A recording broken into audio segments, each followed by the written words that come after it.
Nazdar majstri, mám tu taký domáci výrobok, jednoručnú hornú frézu. Dobre to tam drží. Aby som mohol jednoducho a presne viesť hornú frézu. Takýchto podobných návodov je strašne veľa.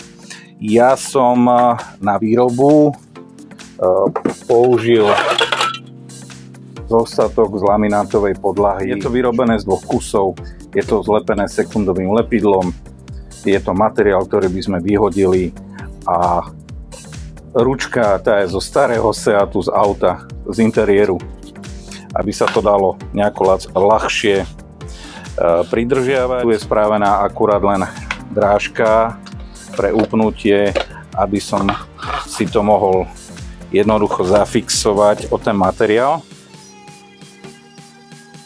Je to krásne vidieť, že ako to sedí, tá drážka. Odrezok z laminátovej podlahy je 8 mm.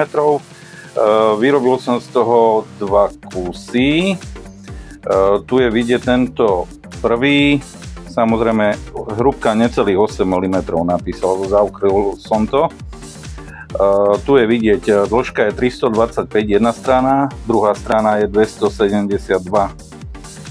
Šírka je 95 mm. Táto krátka hranáta je 40 mm. Spojnica šikma medzi nimi, tam som nemeral žiaden úhol, tam som išiel podľa týchto dĺžok, je 78 mm. Hovoril som 8 mm je hrúbka. Druhý kus, ten je dlhý 432 mm, široký 145 mm, tu je jeden krátky rez 95 mm a táto strana je 58 mm krátky rez. Medzi nimi je nameraná priamka, tá mi vyšla 348 mm. Takisto hrúbka 8 mm. Uvádzam tie rozmery ako orientačné pre niekoho, kto si to chce vyrobiť, že si to prispôsobí podľa svojich potrieb alebo podľa dostupnosti materiálu. Všetky diely som najprv rezal na hrubo ponornou pilou a potom som na fréze si spravil rovnakú šírku, aby sa potom dalo presne postupovať pri rezaní. Takto budem tie dva dielce k sebe lepiť. Zhodou okolností mi to vychádzalo od 90 mm na jednej aj na druhej strane. Vychádzal som zo šírky základne pre malú jednoručnú hornú frézu. Miesta, ktoré budú lepené spolu, tak som zdrsnil šmirglom. Tamto mám označené, pokiaľ to má byť. Takisto aj na tejto strane. Takže to sekundové lepidlo, aby mi lepšie chytilo. Mám tu naznačených tých 90 mm. Aby som postupoval presne, tak si priložím presne uholník, aby sa mi to nepohlo, aby som mal nejaký doraz. Dôležité je, aby sme mali tú kolmicu na túto spodnú lištu, to bude ako doraz. Mám rysky jednu a druhú, mi dolieha tam táto vrchná lišta. Si tam nanesiem sekundové lepidlo. Sekundové lepidlo nechytí hneď, ešte si tam. Je to tu na veľkej ploche. Nedáva to celkom ku krajom, lebo keď sa to stlačí, tak to sekundové lepidlo nám zatečie. Línia.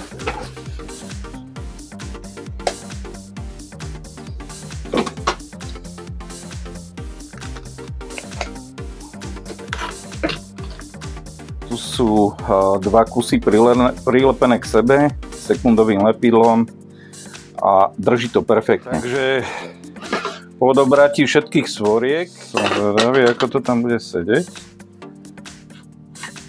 Toto sedí perfektne. A tu, keď to priložím, to je vidieť tiež, že to pekne sedí. Do frezy som si upol večkovú frézku, aby som si naznačil, kde by bolo najlepšie otvor vyvrtať. Naznačilo mi to tam otvor, skúsim zmerať, aký je otvor na tej základni, necelých 31 mm, to ešte pre istotu označím. Vykružovák, čo sa mi najbližší podarilo tým 30 mm nájsť, tak som našiel 38 mm. Každý si musí zvoliť, akú frézu bude s tou šablónou používať. Teraz sa jedná, no je to pekne pevné a pekne to licuje. Super.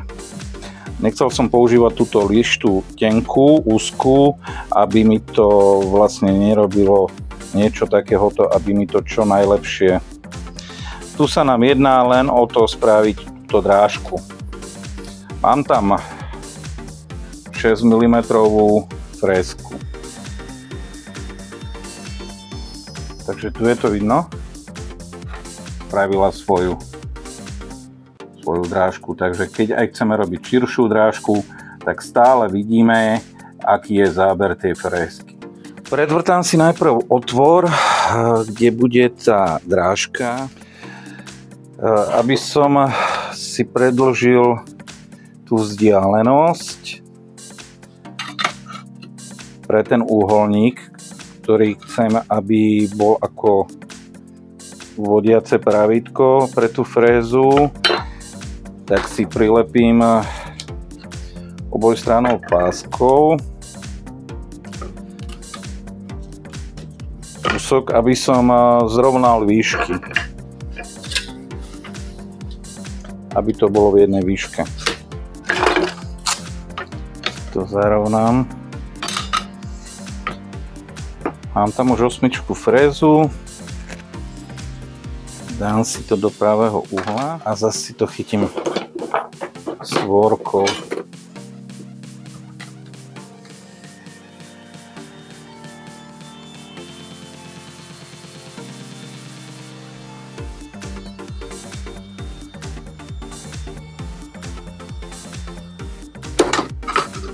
Takže túto stranu si odlepím.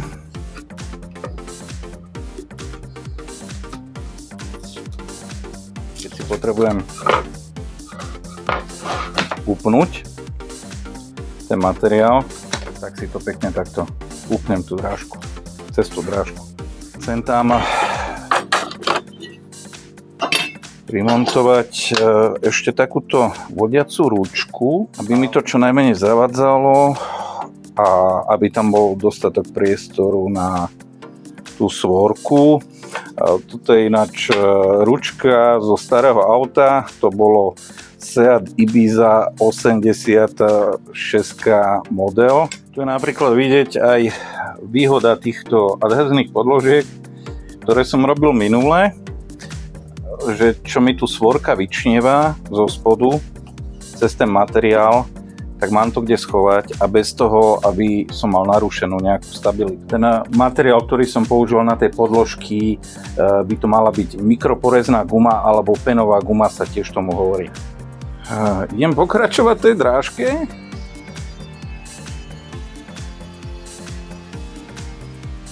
A tu je pekne vidieť, ako tá drážka pekne pokračuje. Rúčku tu už mám primontovanú. Tá je od tohto kraju, som mu dal 4,5 cm. Skontrolujem pravý uhol.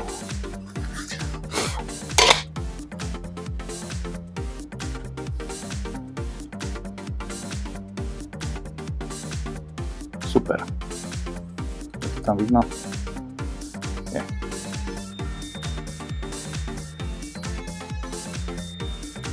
Či to bude v pravom uhle. Je to vidno? Tu som bol trošku ďalej. Hovorím, nebolo to upnuté. Na masívnom materiálu to je to pekne presne.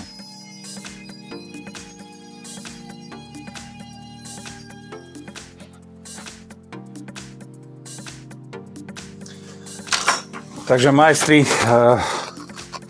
z odpadového materiálu sa dá celkom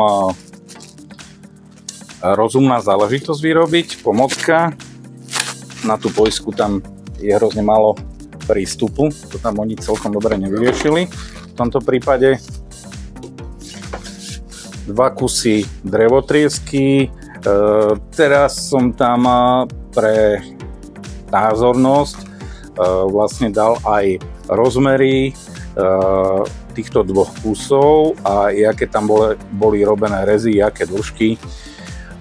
A až si to niekto bude chcieť vyrobiť doma, tak aby mal z čoho vychádzať, približne podľa veľkosti materiálu. Ja som to riešil podľa toho, aké som mal veľké odrezky z laminátovej podlahy. A pre tú fresku som chcel,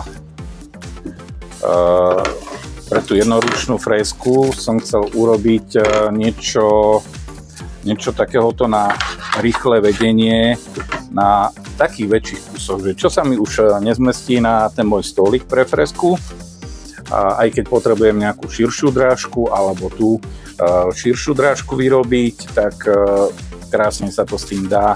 Nič to nestojí. Nejaký ten voľný čas, samozrejme, vôbec som to neohraňoval. Ten laminát alebo laminátová podlaha, ja si myslím, že to je hodnotný materiál. Tiež sa dá používať na nejaké šablóny. Pre hornú frezu s kopírovacou freskou to je super záležitosť tiež, že to je hodnotný materiál, ktorý sa nemusí zahadzovať. Jednoduchá záležitosť, čo nestojí prakticky nič. To je na záver všetko. Nezabudnite podporiť môj kanál lajkom, odberom, zdieľaním, prípadne cez PayPal účet, ktorý priložím dole do popisu pod video. Na konci dám nejaké tie fotky, kde sú rozmery. Za sledovanie ďakujem, dovidenia.